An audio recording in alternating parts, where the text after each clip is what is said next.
What's going on, everybody? Brett here, back at my YouTube channel, Good Talk Gaming, picking up where we left off last time. It's day 18. It's dusk. And so last time we were sitting right outside of here. They had a small trading caravan. We attacked them. It was honestly such a nothing fight that I felt like I should just take it before I started recording and move down and try and find some other slightly more exciting fight. And I have found Backstabber's Nest, which is definitely going to be some raiders. So let's take that fight together. That trading caravan fight was such a nothing that we didn't even level from that fight. And the only things we picked up were bread. So, needless to say, we don't need bread. But yeah, just a quick confirmation on whether or not that trading caravan fight affected our relations with House Harkin. And it definitely did. We would be about here, the same kind of tier we are at right now with House Austin. But doesn't matter whether or not anyone survives. If you attack their trade caravans, they will know about it, and they will be pissed. Okay. Also, I think our ambition popped up right before I got here. And so now we've just got to get to 12 men. It's not a big deal. So hire enough men to have a full roster of at least 12 men. Visit settlements across the lands to find recruits that suit your needs. Having a full roster will allow you to take on more dangerous and better paying contracts. Okay. Here we go. Backstabber's Nest. Let's get into it. A few poachers and some brigand raiders. So not a pushover fight. They're going to have their own ranged elements. I'm seeing some boar spears would be nice to pick up just to keep. And if we can kill their ranged elements, that'll be pretty solid. 21% chance is pretty garbage. 7%. Yeah, we'll take the 31. Wow, good hit. Well, we're trying to focus him down. And let's head out here with Isaac. Okay. Alright. That didn't go exactly according to plan. We're going to let Svarog be the tip of the spear here. And we are going to shield wall up.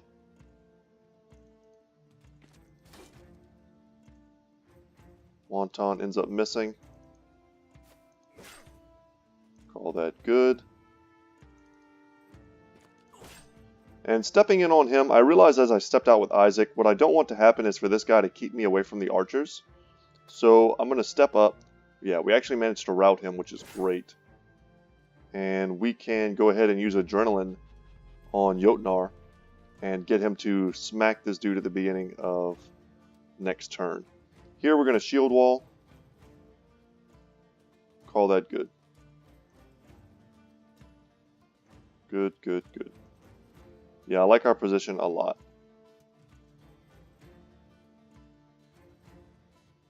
Yeah, we don't need to do anything else. Let's take that. And we cut an artery. Yeah, and they're going to try and stop Isaac from getting into the archers. Because if we get any closer, they're going to have to back up and they're not going to be able to shoot. Yeah, and here he just wasted all of his turn on movement. Meanwhile, we are going to lock this dude down. And with no real armor, he's going to have a bad day. Okay, we miss. Not unexpected. Some quality misses there, as I like to call them. And now we can just step up here. Definitely want to go for the more dangerous guy. And man, I love these Krampus axes. Look at the injuries. Especially when you consider we're going to get things like Executioner and stuff later. And Crippling Strikes. He's just going to be an absolute disgusting dude with those cleavers. I did have a request from Aracel. The subscriber who claims Aracel as his character. And he wanted something along the lines of a cleaver wielding character, and we can definitely make that happen. I definitely understand also kind of the love of the cleaver. Severe concussion, that was a good injury. It's such a satisfying weapon whenever it hits the right target. Okay, can move up one here. Yeah, riposte got us there.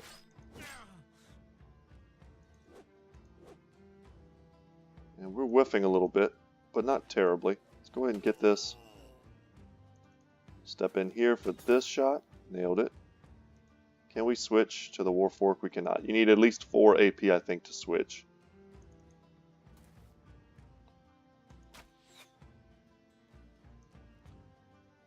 And 53. Good kill. Nice. Would love to get some of the armor they're wearing. We're still not in the best stuff yet, sadly. Perfect. Yeah, all that's left is an archer.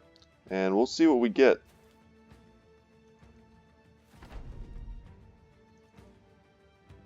Get a bit of a surround. Okay, now he's running, so he's super dead.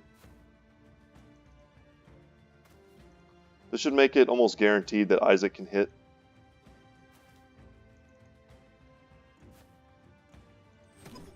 And down they go. Check out that loot. Oh my god! Stalwart Golden Skull Cap. This early in the game with a ton of gold. Look at all the food supplies. Almost a full stack of tools and ammunition. Some paint, stuff to sell. A decent helmet, but look at that. A sturdy alloy helmet of foreign design combined with a full mail coif for excellent protection. That is light years ahead of anything else we have right now. For that little fight, that's crazy. In our last playthrough, guys, we went like 50 days without seeing a single rare thing that wasn't like a wolf cap. And I feel like we have to give that to Lanson. Give him the golden skull cap. You know what? I also want to change this too. Let's name him Thane Jotnar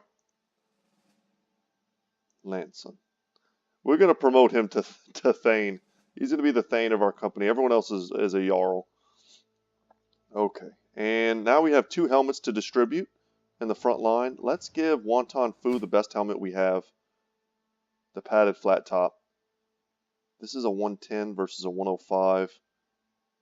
Fritz can take that. Everyone else in the front line has a decent enough helmet. That's good. Isaac, that's a 125. That's a solid helmet. Leisure side, we gave him a solid helmet just because he's such a potent character. We want to make sure he sticks around. And Zach is going to get the mail. Oh my gosh, I had him with -1 vision. Why did I do that? So whenever you're using a crossbow, and maybe, I need to figure this out. I'm not sure where it'll say. But whenever you're using a crossbow for sure, and potentially the, yeah, you know, that's the way it works. So the slingshot and the crossbow have the same range. It's a range of 6 tiles. And whenever you're using a helmet that has minus vision on it, as these helmets do, you need to be careful who you give it to. So archers should never have any minus vision on their helmets, period. Because then you're reducing their range, because their range is their max vision, right? That's a good way to look at it. But if you're using a crossbowman, you can reduce their range by 1, meaning they can wear sturdier helmets, because sturdier helmets have less and less vision. So reducing their vision by 1 will not affect their range, because their max vision is 7, but their range is 6. If that makes any sense. Let me know if I didn't explain that well enough, because I would certainly be happier to do it again. So this is a 105. So we're all in like professional looking gear now. We're going to hold on to that bear hat. I don't know if we're ever going to sell that. It's too cool. And we've got some paint. We could consider painting something onto a helmet. I mean, we don't really need to paint anything. Probably would be better just to sell it right now, considering the circumstances we're in. I was happy to pick up these 2 boar spears. I could consider switching out the falchions for spears. And I think I may do that. This is Skibo, this is Fritz, this is Janold. You know what, let's put Skibo out on the flanks. Give Skibo a boar spear, give Fritz a boar spear. And now we've got a bit of like flank denial here to help protect our archers. And I like that strategy a lot. We also have another arming sword that someone should be using. It's just it's too good of an early game weapon to not use. And there, we'll give it to Janold, no problem. Yeah, okay. We have 2 levels here. Start with Fritz. Fritz is always going to be a shield bro, like guaranteed. So let's give him shield expert, help pump him up. I don't know if we want to make him necessarily a spear bro yet, but I don't hate having spear masters. They're always useful. Nice 3 roll there. We could take a 4 roll in HP and a 4 roll in resolve. Very good. Very good. Okay, and now we have Skibo, who's a very good character. Want to make sure we do his stuff right. He's potentially a great hybrid character, but he's also potentially just a great frontliner. With good fatigue, good hit points. He's going to be a heavy armor wearer for sure. Well, let's see what kind of rolls we get. Another 4. Okay. If this was going to be a 2 or something, I was going to say, you know what, maybe we don't need him to be another hybrid.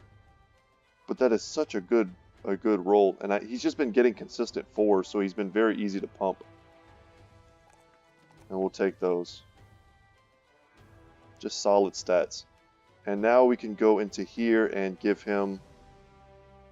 Let's hold off on quick hands just one more time.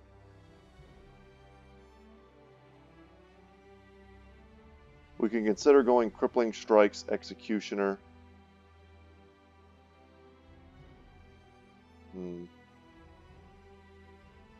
Skibo. Skibo's a bad dude. Like when we created him in the barber shop, when we gave him his look, I thought he was like perfect. Yeah, we're gonna go with crippling strikes. Especially if someone ends up being a spear bro. Crippling strikes executioner is probably one of the most important combos. Because if I'm making a brother a spear bro, that usually generally means that they're, and it'll probably end up happening to a Wonton. I could see him ended up being a spear bro. Because look at his melee skill. Melee skill sucks. You know what, as a matter of fact, I liked using this on him, but maybe we should change. Who's got the best? Yeah, Fritz actually has really solid melee skill. Let's give him the cleaver. Let Wonton hold the edge. So, spears are not a skill weapon. They have a plus 20% chance to hit. So they pretty much always hit. As long as we can get him up to like the 60 mark, which I'm hopeful that we will. I'm sure we can. We give him crippling strikes and executioner, which are... Crippling strikes is like an on-hit effect that gets its damage further buffed by executioner. But one of the ways that a spear bro in a one-on-one dueling situation can come out ahead is by crippling the opponent, is by giving them all of these injuries, and that lets them one-on-one very well. And also the spear mastery is pretty important as well, because it'll allow us to have a more powerful zone of control once we pop spear wall. So if people start jumping in, they're not going to break the spear wall stays intact. And for those of you who play Battle Brothers, you certainly know that. But for those of you who don't, the different masteries are going to augment our abilities to use those weapons. But once you pick one, that's it. You can't get multiple and you're locked in. So I don't like to choose masteries until I start picking up, you know, honestly, tier 3 weapons or unique weapons, and then sometimes I'll lock people in, but I don't like to do it before that. That armor is toast. I don't think we'll be taking a fight immediately now. We need to head back to Dornan and see what kind of contracts they may have for us. Hopefully they do have something. I'd love to pick up one more guy for our company and get us up to 12. Just finish that ambition. Get our renown, up just a bit higher. And just have, trading caravan. From Finsterwald. Oh yeah, we can attack them. Let's get it. They have a caravan guard. It's not a lot of dudes. I feel like we can just wait. Let's just spacebar the heck out of this. We have the range. They're going to have to come to us. If they don't come to us, because they're huddled around the donkey, in which case we'll just step forward. No big deal. That guy's got an arming sword? Okay. Well, if we can take that from him, that would be pretty cool.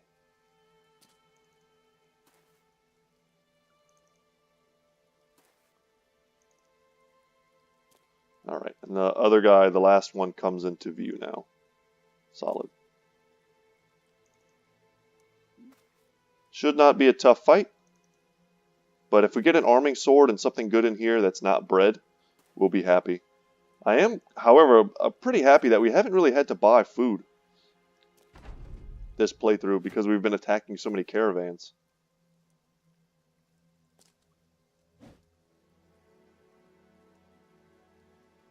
So who's holding the cleaver now? Fritz the swine? That seems appropriate somehow. Okay, couple whiffs. Big hit there. Let's just step forward. Isaac is such a powerful character at this point already that I don't foresee anyone being able to really challenge him. And if we kill that guy right off the bat, then we can step in here on this dude and take the high ground. Perfect. Now there's something to be said about not stepping in here. He does have an action coming up, and we're not able to affect him before he takes that action. So if this was, you know, a scary opponent, a fallen hero or something, we would not be stepping in on him. We'd be letting him come to us. But he's weak. He's using a wooden stick. I mean, yeah, and there we go. I gotta say, I like the changes to the crossbow AP usage. The fact that we can shoot, reload, and then still move a tile in the same turn feels really strong. Okay. Time to start slinging some rocks. Move that way just to make some room for everyone else to get in here and attack if they want. But they're going to be dead in just a second. And then we're going to beat down the donkey, which I swear is not a euphemism. And we are going to see what's in here. Hopefully something good. I wonder what if there's any chance at all to get something like really good.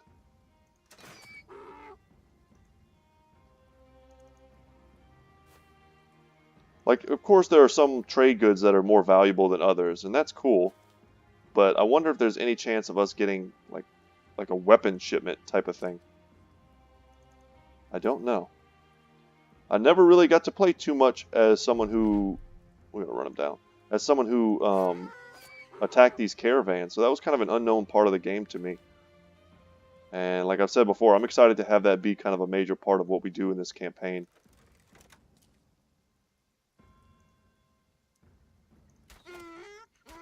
And I'll use some arrows. We're not going to go broke from a couple arrows. And we did not gain any experience really from that. We did pick up an arming sword, another dagger, that's cool. 89 crowns, a stack of ammo, and more food. So we don't have to pay for food. Someone else needs to hold that arming sword. Like I said before, it's too good not to use. It's definitely, at this point, it's better than an axe hammer for Svarog. And once we get a good two-handed weapon, I think we'll switch over there. We can hold on to the flail. We could probably sell the falchions now that we have 3 arming swords. It's crazy. And we picked up an extra quiver. We should definitely give that to Zach. Do we have any other quivers? No. Just want to make sure I'm not missing anything. We could switch from the staff sling to the short bow. Let's check it out. Let's see if that's something we should do, because we do have now an extra quiver. Okay. So on leisure side, who's currently wearing a helmet that's not suitable for archery. Also worth noticing. You can go out here. You can go, I've been meaning to make this change for a hot minute. And crossbowmen in the center. That way they have the shortest possible range directly in front of them, and he would be an archer, so he's cool where he's at. Okay, him on the outside. Because he's got the pole hammer. Something like this, maybe. Okay. So let's take a look at the staff sling versus the short bow. So staff sling, honestly, less durability, much less damage. So 15, it goes from 25 to 40 versus 30 to 50. It has worse range. It doesn't use ammo, and it's better versus the undead, but that's really it. Yeah, it's just going to be better for us to use the bow over the staff sling. It was a cool weapon while it lasted, but it's definitely a super early game weapon. And I could see it, I mean, it takes almost no fatigue at all. I could see just keeping a ton of these. Even on like your frontliners. If your entire team had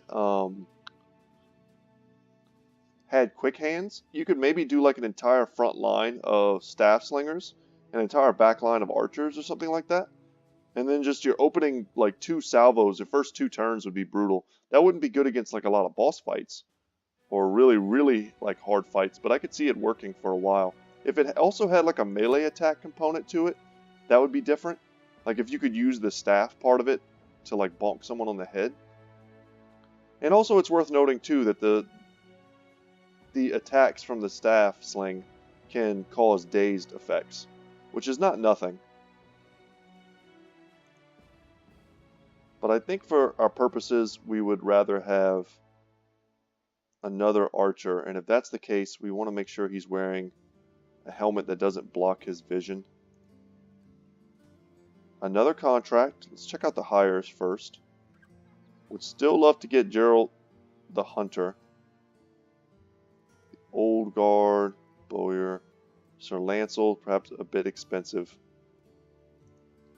I do like Adventurous Nobles. They're one of the best backgrounds as far as I'm concerned. And getting one early is always nice. Any decent... No male helmets here. So let's check out the prices. They're still at 20.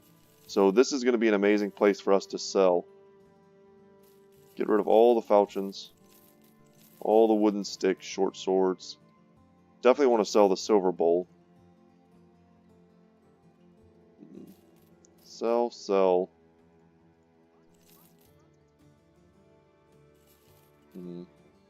I don't... Man, do we want to keep these? I don't think we need to keep the crude axe.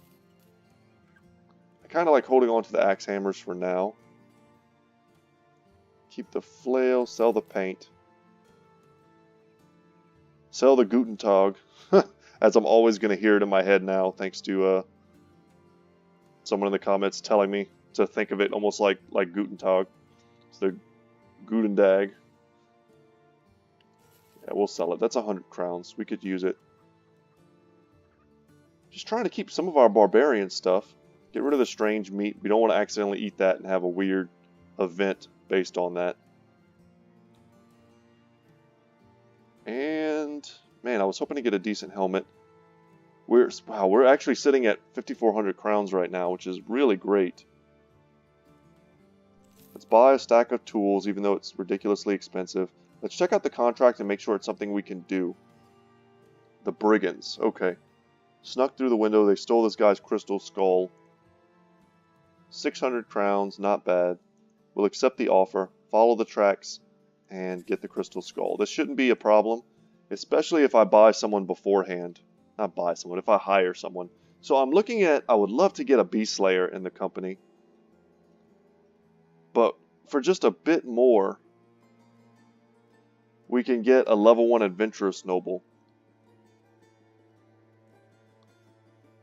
Who comes complete with, you know, his own decent helmet, a decent shirt, a decent shield, and a decent weapon. Whereas this guy, you know, we have to completely outfit him.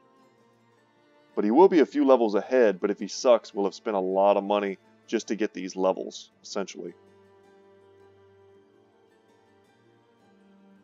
Whereas we can almost guarantee that Sir Lancel will be good.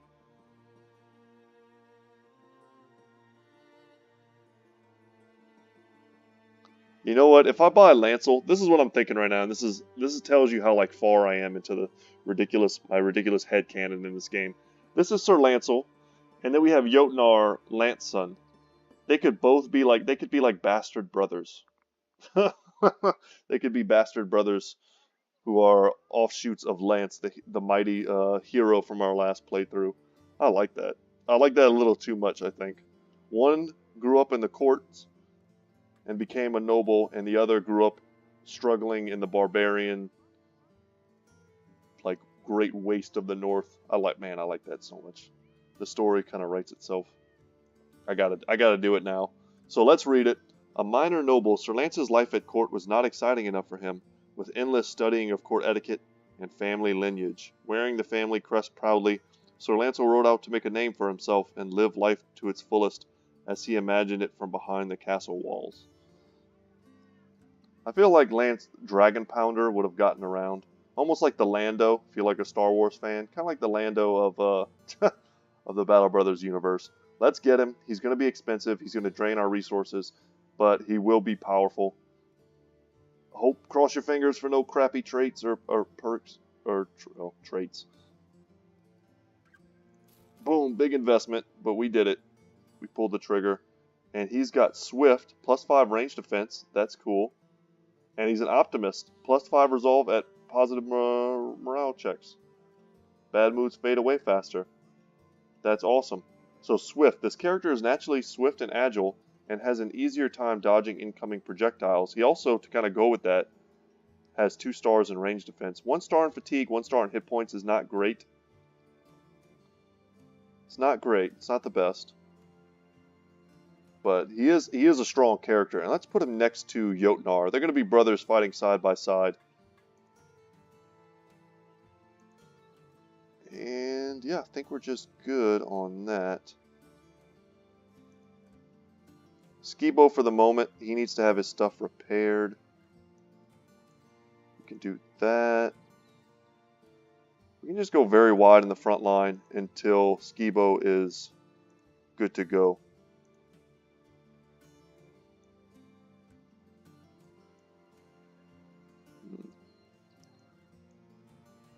We can have our barbarians out on the flanks. These guys can hold kind of this area in the center with spear wall. And then we can use Janold as needed to kind of plug the front lines. I like that. Who needs... Nope. We can give him a dagger. Awesome that he came with such good gear. We don't really need to change him. And leisure side... We give him a bear hat. I think we suck it up. We eat that 1 range and just call that okay for now.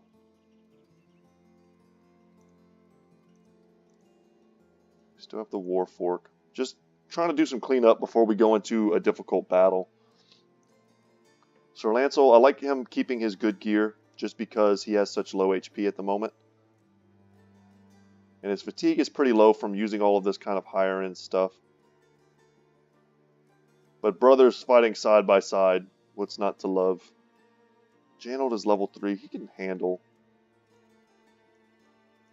the front line. Let's do that. Switch it up a little bit, center ourselves, and I think that's going to be good. We still have 2,000 crowns, which is not nothing. And yeah, let's head out. So we need to follow the tracks southeast. Ambition fulfilled. So yeah, there we go. Almost forgot about that. Having finally gathered the coin and equipment, you manage to assemble a full complement of 12 able fighters. When next you walk down Dornan's main street, the men break into a full-throated marching song. A few of the townsfolk mutter under their breath about dirty mercenaries taking over the town, but others walk alongside and shout the words with you. Stand tall, brothers. People can see this is a real mercenary company now, and not a handful of wandering vagabonds, or barbarians. Thane Jotnar Lanceson declares, "We trade in strength, and now that our numbers have gone up, so will our price. It appears he has the right of it. You notice one particularly fat nobleman sizing up the company as if he already has a task in mind. The Jarls of Jorvik are now a force to be reckoned with. Once the men have settled in for a celebratory drink, perhaps you should take another stroll through town and see if any more lucrative contracts may be available." Alright, we need to go southeast. I am super happy with what we're doing right now. And only 7 of these guys. That's basically the same fight we took down here earlier. Except we're just that little bit stronger than we were before. The thieves are quite human. A simple crew of vagabonds and brigands. They arm themselves as you order your men to attack. So we've managed to accelerate nicely despite our setbacks. Mainly thanks to the golden goose. We would probably still be at about 8 men right now if that weren't the case.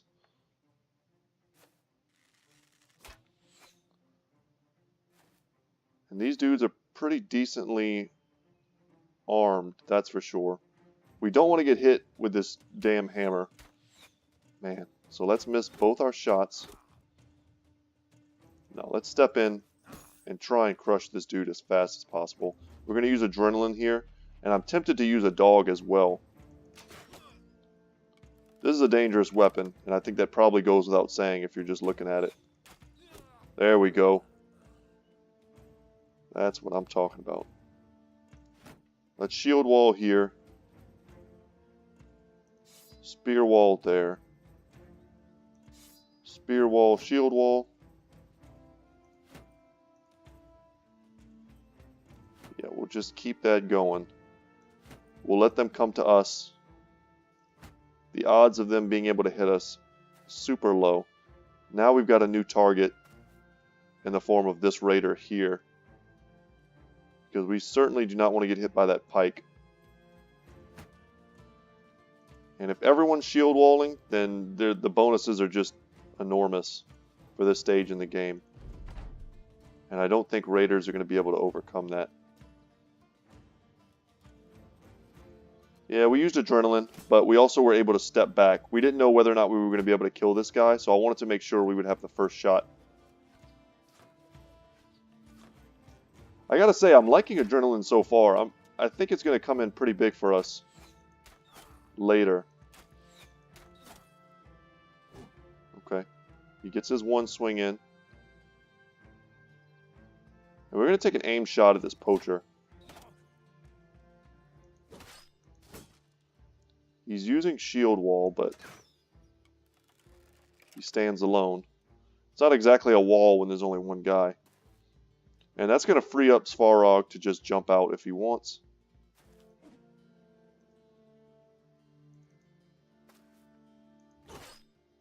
Get that good surround. Use adrenaline.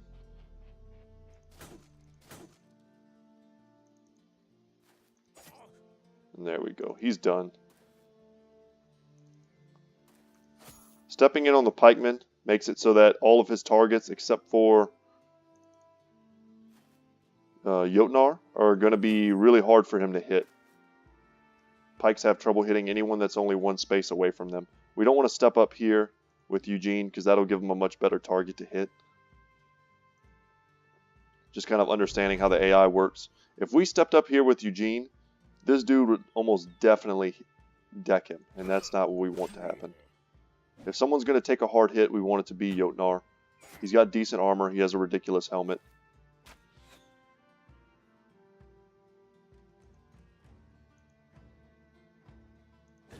Now let's just get that kill and step up here.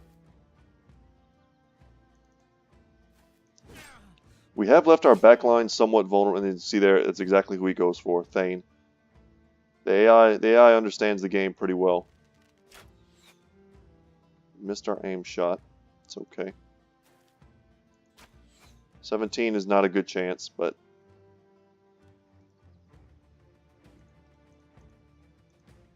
come here. 27. Let's go for the 52. Dang it. Let's get him out of here. 45. Nope.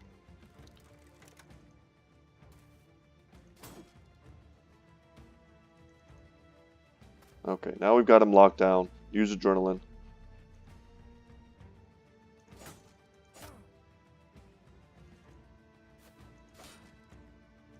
I see adrenaline as something that you could pair very well with recover. I wish it didn't cost quite so much fatigue to use adrenaline. Alright, we missed.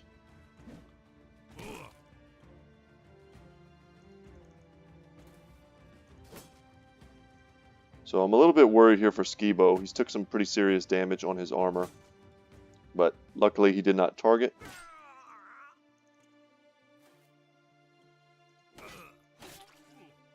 Grazed neck and bleeding. Take the shot. We missed.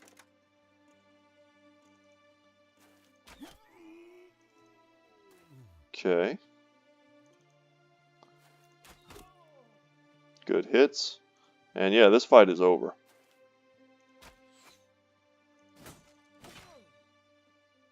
I didn't take that much of a look at their armor. They had decent helmets though. Not that we really need any more helmets, I guess. We're kind of wearing full Raider gear right now. It's just our armor that's a bit weak. Everything else is fine.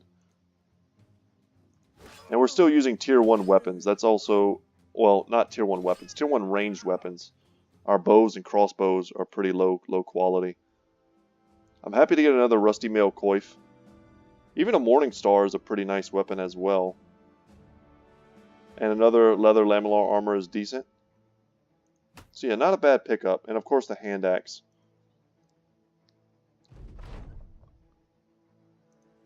Killed the Crystal Skull Thieves. Indiana Jones amongst them. We also picked up the two-handed mallet, which we could consider giving to Svarog. Let's just see how he looks with it. Man, you know what? I think we will give him... He will be a two-hander, but I think we're going to ignore the two-handed mallet and hope for something like a long sword, something just a step or two above this. And I don't think we're that far off from it, so I'm not too aggravated by that. We'll get there. Anything else? Any other helmet swaps? I think everyone else is fine. Who's going to wear the lamellar? Let's give it to Skibo. And then we're still wearing, what are these called again? Blotched gambesons. Okay. Is this the worst thing we're wearing? The scrap metal armor? I think it is, yes. So we're gonna make that a priority to get rid of that. We can repair our Morning Star and the two-handed hammer and the flail, because those are gonna be worth a ton when we eventually sell them. Alright, Janold, what you got? Janold, man, once again, just great rolls for a hybrid. And perfect. We needed at least a 3 there to take that resolve, and we're gonna take it. And right now, I bet his range is better than others. Yes, his range is actually better than Leisure Side. Oops, did not mean to do that. Let's do something like this. So he could also be using some ranged weapons. We just picked up another bow. But do we have an extra quiver? We don't. We'll be able to buy one 100%. But what weapon do we give him in the back? I mean, all we really have are these, like, knives. I mean, we could give him an arming sword just in the front. So Wonton needs to use a spear because his melee attack sucks. Skibo can go back to using an arming sword. Let's check out Wonton real quick. Man, look at this. The 2s are just so real. We'll take a 4. We'll take a 3, and I think we have to take this 2. And that'll just be good enough. And then we'll also take Rally the Troops now. And that way when we get that ambition, if that's one that pops up, hey, you need a sergeant, we'll be like, oh dang, we already have a sergeant. So Wonton Fu is the sergeant, our sergeant monk. And that also gives us incentive to keep him around. You know, as a monk character, his stats are going to be weak. But he does have a lot of value. And Brawny, I think, is just going to be a necessity. Perhaps we can do... No, let's go Brawny first. Brawny first.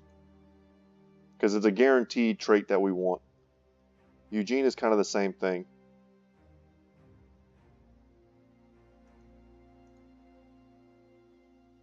Quick Hands is going to be necessary for all of them as well. A great 4 roll here. Awesome 4-roll there. And I feel like Eugene is going to be one of our flanking ranged characters, and by that I mean he's going to be on the outside of the formation with the pole hammer or whatever weapons he ends up having in the future. So I don't mind him having, you know, an increased melee defense. So let's pump that.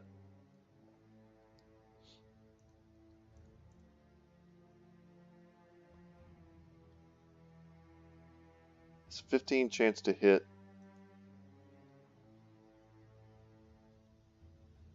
Yes. Who's our worst archer? It's Leisure Side. So we need to get him. We need to get him off the bow, and we need to get him a crossbow. That is for sure. We're figuring it out, guys. We're going to get it. We're going to visit Dornan, see what they have for us. If they don't have a contract, we'll head back to Brockburg. Mostly just to see what they have to sell, because they have an armory and they have a blacksmith. So of course they have nothing, but we can check the marketplace. The trade goods here are still a bit expensive to buy, otherwise we could consider doing some like trading. But right now, at this moment, we need a crossbow, and we're definitely not going to buy a tier 1 crossbow. If we're going to do that, we're going to jump straight to tier 2 and not waste our time. And I think we want to, let's just sell this too. Get rid of some of this junk. Keep the bear hat. You can sell that. Have a couple extra shields. We don't need a knife. And we'll see what kind of weapons and things. The hooked blade isn't bad. Hooked blade or war fork. 40 to 70, 40 to 60. I mean, that's pretty clear. More of this ignores armor. More of this is effective against armor. Just a little less fatigue on the war fork. So the hooked blade is definitely a step up from the war fork. We still don't have any throwing weapons either, which is something I was really hoping to get.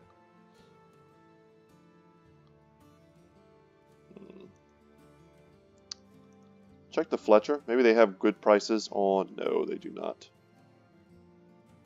So, light crossbows, real crossbows. We should have bought that real crossbow when we had the chance. It was only like 500, but we just couldn't afford it.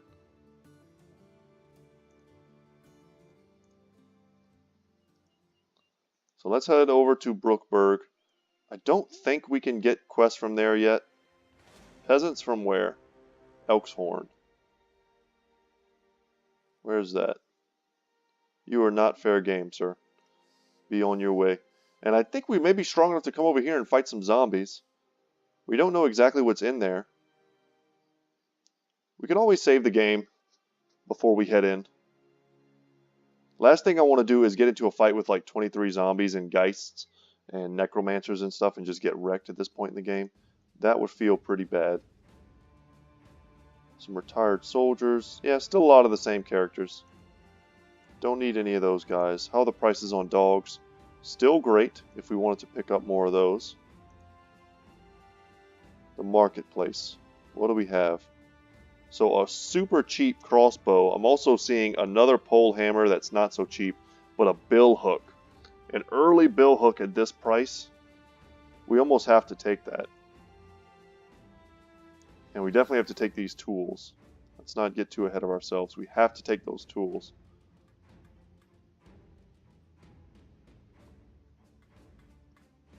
Going shopping. Yeah, guys, don't fret. We're gonna buy this bill hook. I just want to make sure that there's nothing like really amazing in the armory or the blacksmith that we can't live without. There are some good things in here. I mean, these lamellar armors are a little too expensive. The prices are a little high right now. Would like to get this male coif for, I think Leisure Side needs it. Check out the weaponsmith. Maybe they have something for us. Not really. Everything's just a bit too expensive. and the prices to sell here aren't as good as at Dornan. So I think what we do, we buy that billhook. That's a late game thing. In my last playthrough, I went like 100 days or something without ever even seeing a billhook, which was ridiculous. And we give that to Janold here. So this is just for like clarity, guys, just so you know what our backline looks like whenever we want to get mean and start using, you know, two-handed weapons. We'll have a solid shield wall in the front. Most of them will be using throwing weapons at some point in the future. Our backline, especially if we're fighting Ancient Dead, pole hammers are awesome because they just bash them apart. Pikes, not so much. Warforks remains to be seen.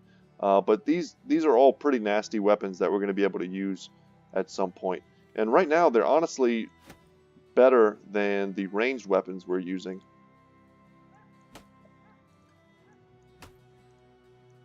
But, you know, the ranged weapons are going to get a free hit for us at the beginning of combat.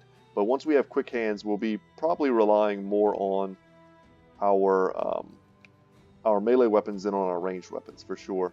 So now we just need a crossbow and some bolts. And, you know, this is 158. Even if it's not exactly what we want, it's fine.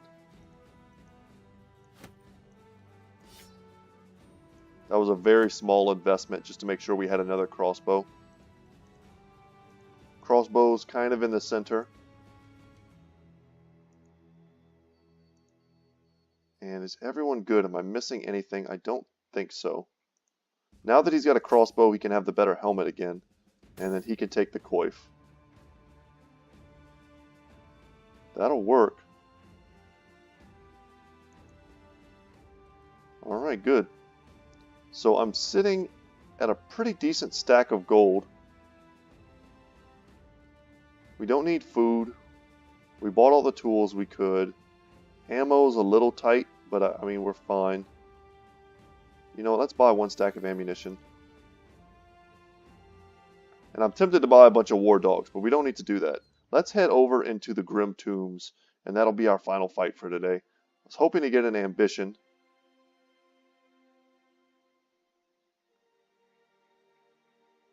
Maybe we will in just a bit. Is anyone leveled? I feel like I might have missed that. Nope. Okay.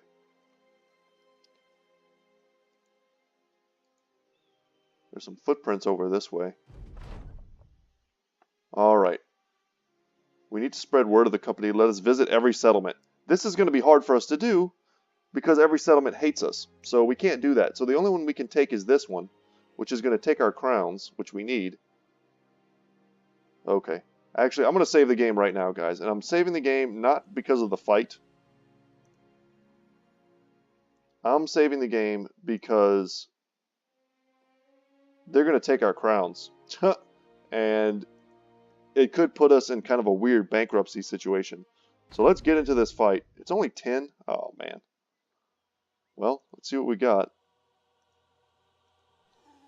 You can hear the music and you can hear the zombies. They will be coming for us. We don't need to move.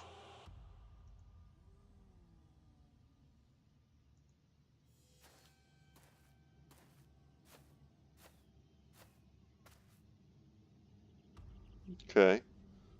See a lot of very dangerous weapons. Gramis axes and hand axes. All pretty deadly. I'm going to feel a lot safer once we finally get out of the padded leather stage. Once we get into basic mail, we won't have to worry so much about getting two-shotted.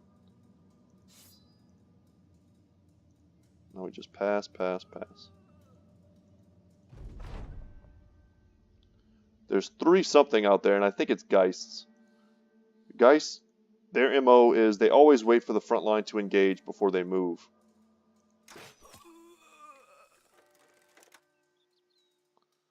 And we can keep passing here. Let's let them step up on us. There's no reason to decrease our range.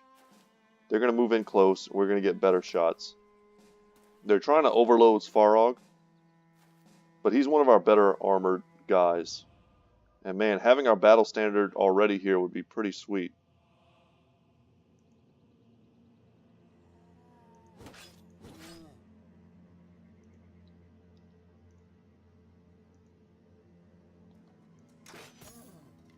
Good shot.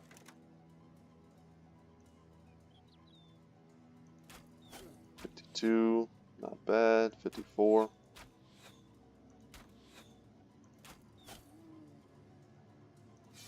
That was a premature spear wall last time, but I think we're fine here. I love it when the guys jump ahead. We should be able just to jump in and bop them. Perfect. Like I said, that's what you want. You know, we're going to shield wall here. Step in. I counted that we might miss. They're not easy to hit. So we're going to step in here as well, and now we get them.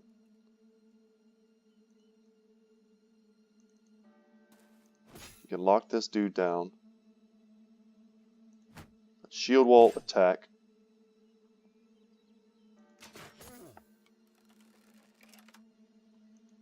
And we can step up.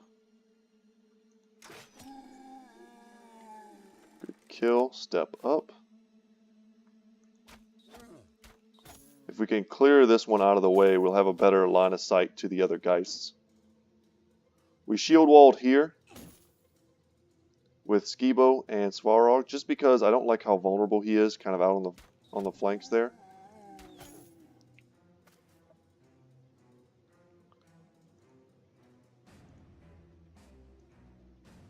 Let's get Wonton on him, and get someone just a bit more reliable on the Geists.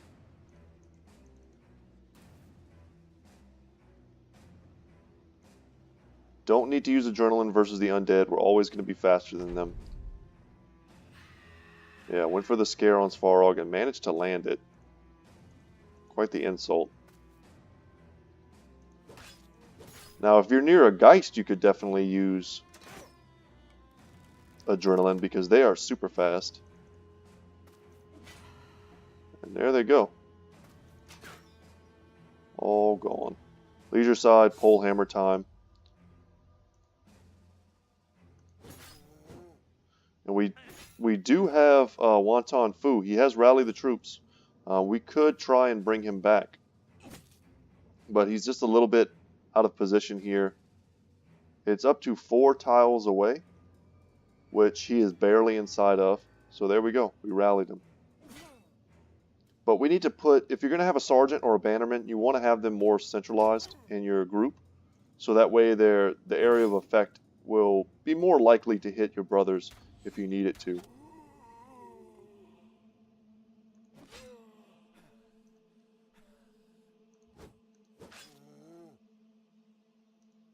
We can't switch. That was just a fool's hope. There never was much hope. Just a fool's hope.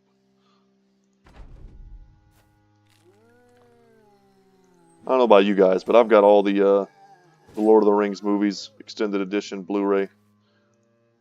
Every now and then, maybe like once every 2 years, I pull them out and I gotta watch all of them.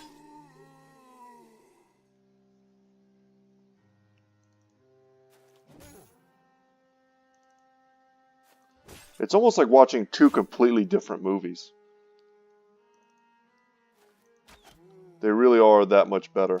The Hobbits too. Like, I wasn't a huge fan of the Hobbit movies when they came out, because I felt like they just changed too much unnecessarily. And then they left out some things. They added things that didn't matter, like, you know, love interests, and like straight up made up characters, but then left out other smaller details that would have really helped to flesh out the world. And come to find out, you know, in the extended edition, a lot of that stuff is in there. They extend the scenes with, what's his name, Bjorn, the bear guy. They give him, you know, more screen time, which is really cool. The battle makes a bit more sense when you see it on extended edition. But man, Return of the King with like that extra 45 minutes or whatever it is, it's a lot. You can't go, once you see that, you can't go back to watching the, oh my god. Oh my god. This is one of the new armors, I think. This piece of layered armor belonged to a famed mercenary once. Its high resilience and flexibility make it a remarkable piece of craftsmanship, and it even comes with extra pockets. It has huge fatigue requirements, but it's almost 300. Oh my god. We also picked up ancient gold coins in just 377. It seems like the rewards we're getting are just enormous for these little, like, nothing fights. It makes me want to come over here and do that one too. Oh my god. The Thane gets his loot. That is awesome. Janold will upgrade him a bit. And our only level there was Ozzy? Okay. Well, Ozzy can take Brawny as well. 3 and a 4 are super solid. And a 4 on HP also. That's gonna total 5 HP for him. And as an archer, he probably doesn't want more than 80.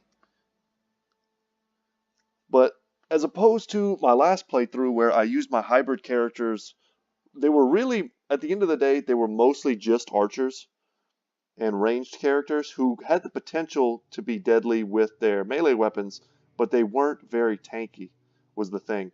And I'm thinking in this playthrough, I'm going to want my backline to be just as tanky almost as my front line. And if that's the case, we're just going to get a few shots and then go to town with our two-handed weapons.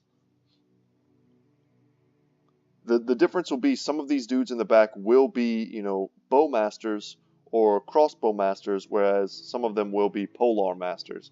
And that'll be decided, you know, relatively soon. Guys, we got 2 sick pieces of armor in one video today. I can't even believe it. Jotnar's like fatigue is jacked up right now, but we already do have Brawny. So that's good. That's helping. But, I mean, he's got great stats. He's got good stats in fatigue. So as he levels, we'll make sure we keep pumping that. But he is already, like, decked out. Arming sword, kite shield. He's even got his own dog. Damn. Anyway, let's head back to... You know what? Let's not head back. We're going to go straight to Turned Over Stones. That's going to be the end of today's episode, I think. But we're going to start tomorrow's episode by trying to get lucky. Oh, we lost some venison. So maggots wriggle about a few chunks of meat. Your men stare at the food, some looking as though they're willing to risk a bit of illness to have a bite. You tell everyone off and get rid of the meat personally before someone does something stupid, like Fritz. And here we go. We spent 1,000 crowns, but we gained our battle standard. No one likes a skinflint, least of all a group of wandering, bloodthirsty rabble, motivated primarily by a love of coin. Not everyone, or more precisely, no one was thrilled when you suggested cutting back on spending to save up for a company standard. Once the Jarls of Jorvik standard is finally paid for and hoisted for the first time to proudly snap in a fresh dawn breeze, however, no one claims it isn't worth it. The men are proud of their new standard, even tossing around names for it around the campfire, though none of them really stick. It's clear for everyone to see now this is not some band of hired thugs. This is becoming a true mercenary company. Who should have the honor of carrying the standard? Alright, we have a few minutes. Let's go ahead and figure that out. So we have the Warfork. Obviously, we're going to carry our battle standard over a Warfork. I think that's the worst of our ranged weapons. We have 2 pole... Well, not ranged. Our 2-handers. We have 2 pole hammers, a bill hook, for God's sakes, at this point in the game, and a pike. So who among these has the best resolve? Wow, it's definitely leisure side.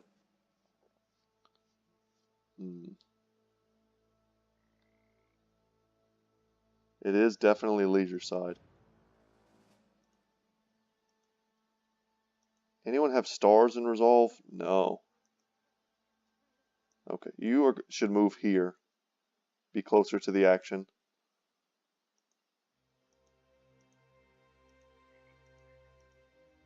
We could switch these 2 out. I think we should make it leisure side. It's a little awkward because his melee stats are so huge, and the battle standards damage is honestly not that great.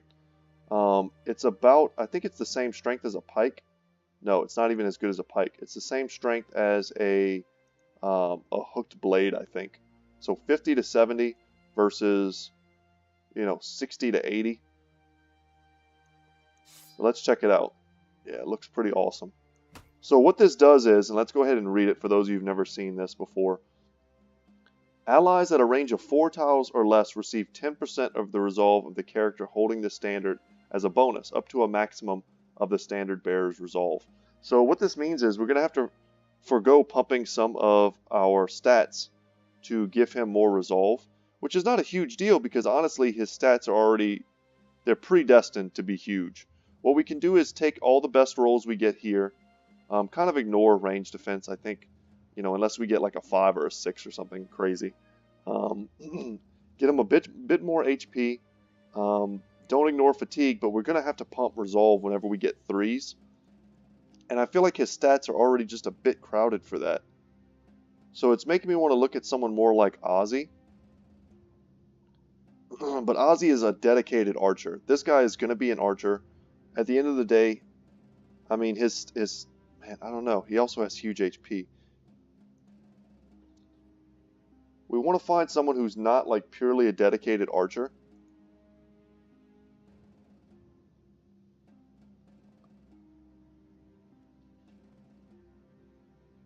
No one here really has bad morale, is the thing. No one has bad resolve, that is.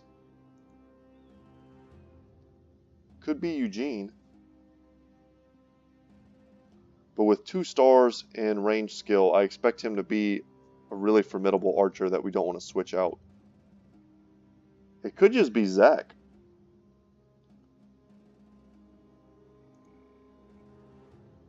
And you know what? I think it is. I think it's going to be Zach.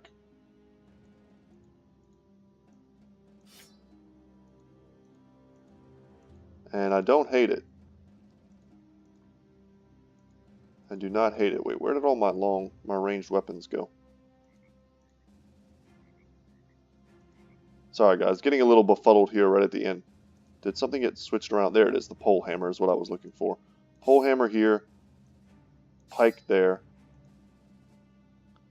And then if he's going to be there, then we want him here. In the center. If we raise the battle standard, we want everyone to get hit by it. Same way that we want our sergeant to be able to shout and catch people. Very interesting. Do something like this. I like it. But Zach is going to be our standard bearer. He has, decent stats otherwise. He's relatively tanky, good fatigue, and really good perks. Irrational, not so much. The fact that he has Irrational might be weird with the fact that he's a standard bearer. But if we get his resolve high enough, that kind of negates his Irrational perk, or trait. There are definitely some finer points here that are worth thinking about. But I think we've settled on a pretty nice solution. And hide and bone armor can go to Eugene. That's an upgrade. Okay. So glad I saw that too. But that's going to be it for today's episode, guys. Thank you so much for watching. How many crowns do we have left? 1,300? We're good. We're good to quest for 5 more days. We'll head over here to the Turned Over Stones. Hopefully that's a battle that we can take and win. But guys, that's it for me today. Once again, my name is Brett. My channel is Good Talk Gaming. I enjoyed making today's video quite a bit. Not mostly because we were successful in getting 2 ridiculous pieces of armor. And now Jotnar is an absolute monster. But alright, y'all, that's it. And I will see you in the next one, y'all. Take care. And yeah, let me know any feedback in the comment sections if there's anything you would like. And we still have characters that are unclaimed. And if you have a claimed character and you want me to change them up a little bit, just let me know ahead of time. Sir Lancel, god dang it.